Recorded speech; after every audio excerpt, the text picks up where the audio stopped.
Hello, everyone. Very happy to be here. Very happy to meet everyone and learn from everyone, and looking forward to all the amazing talks today. Thank you for having me. So, my name is Aman Jagwani. I'm a PhD researcher at Maynooth University in Ireland. I'm working with my supervisor, Victor Lazzarini. My work is focused around embedded audio, embedded signal processing, interactive systems, musical DSP, and things like that. But I also have a background in improvisational music, modular synths, so everything kind of combines into my work. So today I'm going to be talking about Csound.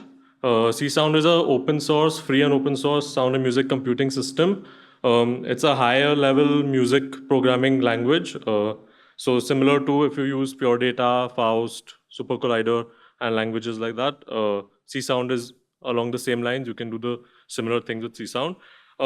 It has a very rich legacy. It's based on the Music N languages by Max Matthews, which was developed in around the 1960s, and then it was ported to C in the 80s, and then from there it's evolved till today, and it has a good balance between music programming legacy and modern features. So Victor Lazzarini is one of the main developers of Csound, and I'm also part of the developer team in the embedded systems and embedded audio, and specifically bare metal embedded audio area. So our talk is going to focus on that today. So we're going to talk about using Csound in a musical context within bare metal and embedded environments, and we'll show some platforms like microcontrollers and FPGAs as well. So a little bit of background, as I said, Csound was a C port of Music 11 by Max Matthews. Then it evolved through time. It worked on transputer hardware, DSPs. Then the library plus an API was introduced in Csound version 4. The library became fully re-entrant in version 5. Then it was part of the One Laptop Per Child project. It works on supercomputers. It works on iOS, Android, web. Even GPUs, there's a lot of work on parallel processing with GPUs with Csound as well.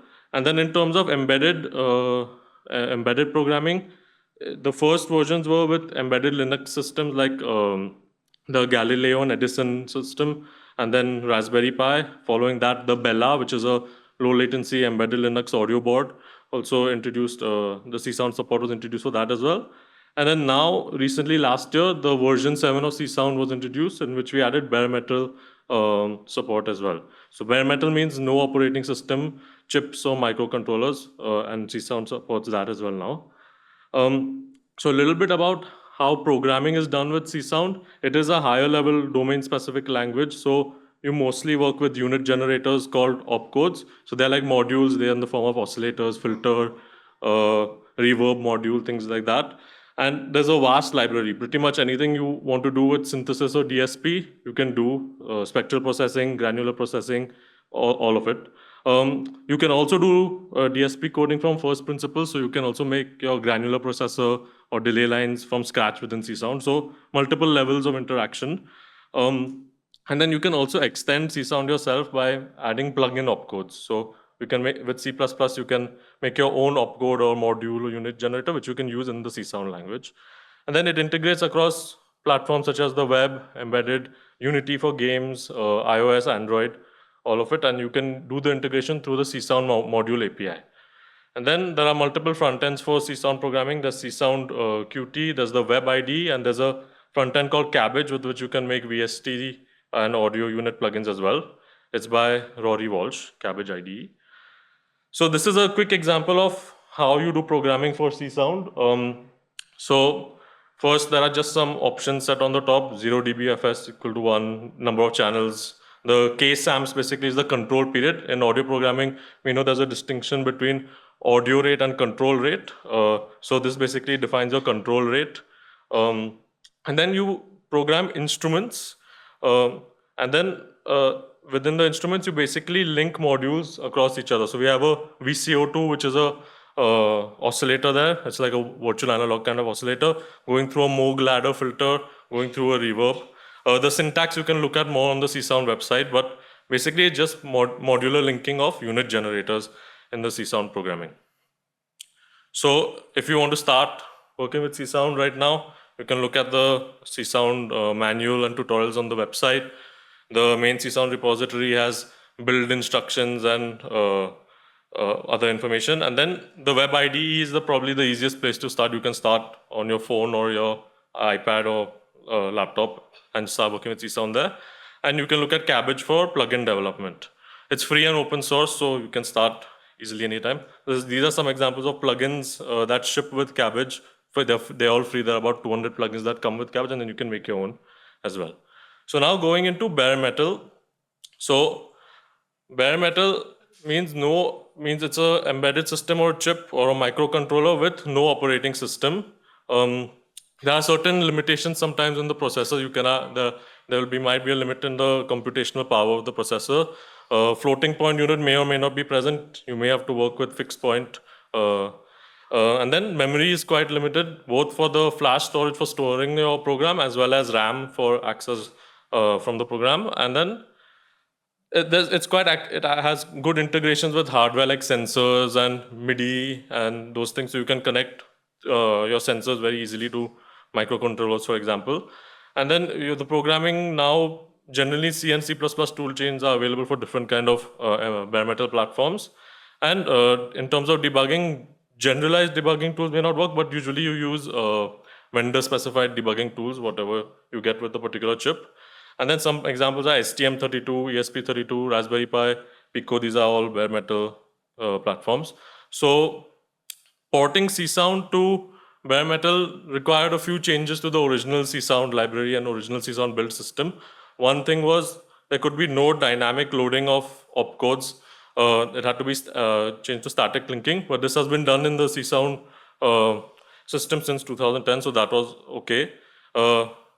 Csound had a lib sound file library dependency for very long, so that required an operating system. But in Csound 7, we removed the dependency, and we can now implement a custom sound file backend, like for example, on a microcontroller, keep the sound files on an SD card, and you can still build Csound. Earlier, it required the operating system mainly for this dependency. And then, as we said, memory might be limited, and especially for the heap or the dynamic allocations that Csound does, mostly in the initialization period of Csound.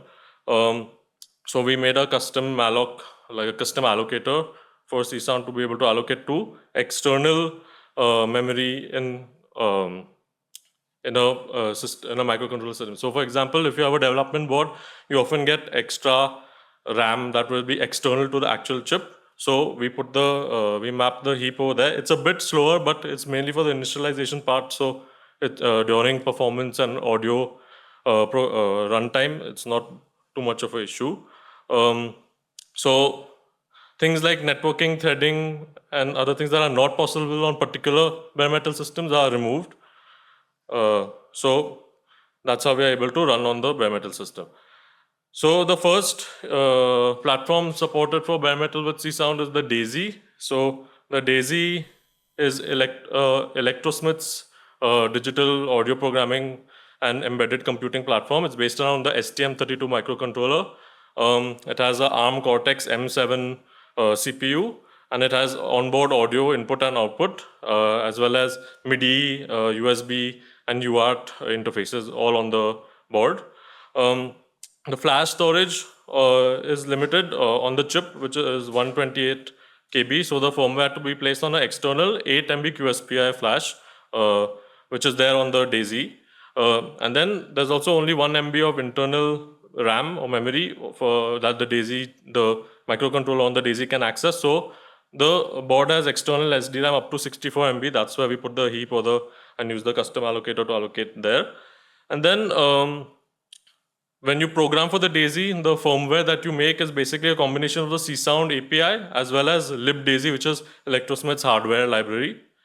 And then Csound is compiled as a static library for the STM32 for basically the Cortex M7 hardware, and it can be ported to other platforms with the same architecture as well. And the firmware that you will use, it embeds a Csound program, which is usually called CSD or Csound document. It embeds it as a string, and that whatever you put in the Csound file runs in the audio callback supplied by libdaisy. So the point of embedded systems often to connect with the rest of the world through sensors, MIDI, and other interfaces. So we had to make an interface for Csound on the Daisy with sensors and other peripherals. So this was inspired by the implementation for the Daisy, for the Bella version of Csound. So analog ins, where you basically would connect your potentiometers or sensors, they are connected through Csound software bus channels. So you basically, if you want to read from a sensor, you connect your sensor to analog 1 on the Daisy, and then you can read it with this line. Like you use the CHAN get opcode. This is the which is there in Csound, and you just put the name of the channel. So that's how you can read sensor information within Csound. The digital ins, ones and zeros switches, basically are connected to Csound with a custom opcode. We called it Digi in Daisy. Basically, you'll get switch kind of information to that within Csound. And MIDI is connected over USB or the UART interface on the board. And we have a custom MIDI backend module to connect the Daisy's MIDI implementation with the Csound MIDI callback. And the logging and prints and debugging from Csound is also connected to the Daisy's serial logging. So basically the goal is you just have interaction with Csound, and you can make a Daisy firmware and Daisy applications, put that into pedals, synthesizers, whatever audio tools you want to make yourself. So this is a demo of a polyphonic virtual analog kind of synth made with the Daisy. This is the Daisy on a Daisy pod, which is a prototyping board supplied by Electrosmith.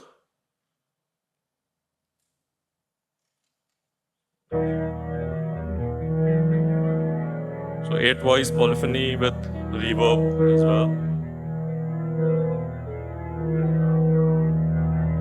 Yeah, that's just a simple demo. So the next platform I'm going to talk about is a more generic prototyping board. Daisy is more audio specific. Now this is more generic, where you would want to make your programs and test how they connect with peripherals, how you can do networking, for example, how you can do display in conjunction with audio programming. So this is the STM32H747 discovery board. It looks like this. It has a screen as well. So it's just a little bit more expansion into prototyping rather than making audio specific products as well.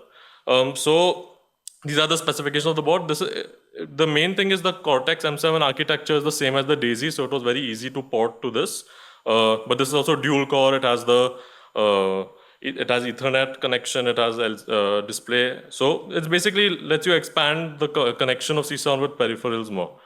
So in this then update was, we made a more native audio backend. So in this, Csound writes directly to DMA buffers.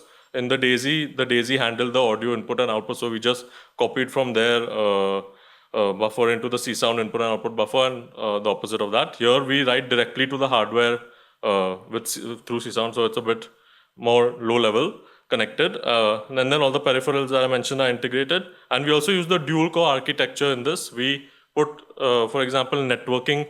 We have a Csound as a UDP server, so you can at runtime give it commands and do live coding with it as well. So we put that on the Cortex M4, and we did the screen rendering also on that, and we did the audio processing on the M7, and then we use a circular buffer to just to communicate between the two. So this is a demo. In this demo, basically, I'm sending UDP messages with the UDP protocol from my computer to the board, and that is playing the notes with Csound. And you can see it also on the screen with the Csound messages. That's what prints from Csound through the logging. So this can be useful in things like installations where you want to remotely control your audio system, or even network performance, live coding, all of that. And then now the last platform I'm going to talk about is a co-processing platform, which is with the FPGA. So FPGAs, or field-programmable gate arrays, are they're integrated circuits or chips with programmable or configurable logical units. So basically, you program hardware with FPGAs instead of programming softwares. I did a talk a couple years ago at ADC India. You can get more information on FPGAs from that and as well. So it's usually FPGAs are packaged as a system on chip with a ARM CPU or like a CPU with the programmable logic, which is the FPGA part, and they both work together in conjunction. And FPGAs allow a lot of parallelism.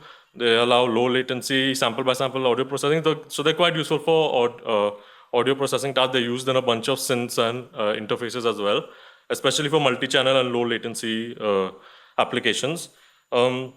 So they are a bit difficult to program, but there are these HLS tools, which is high-level synthesis, that lets you program them with C or C++ and convert it into FPGA hardware as well. So the way we implemented it for Csound is we run Csound on the CPU, the ARM CPU of the chip. So we use the Xilinx Zinc 7000 on a Zybo Z720 board for experimentation. This has a ARM Cortex A9 CPU. So Csound runs on that, and custom versions of Csound opcodes run on the programmable logic or the FPGA part. And then we do co-processing between both of them. And we've implemented the communication system to send audio from the CPU to the FPGA and back. So all that is all taken care of. And also sensors and MIDI and all of that is all implemented. This is there in the Csound repository as well. You can have more of a look there. But basically you leverage the processing powers, low latency, parallel processing capabilities of the FPGA along with Csound.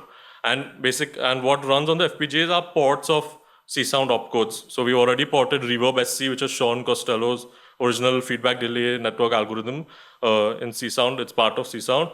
We've done granular synthesis, and now we just did time-varying convolution also. So all of this can be explored on FPGAs, and they leverage the powers of the FPGAs as well.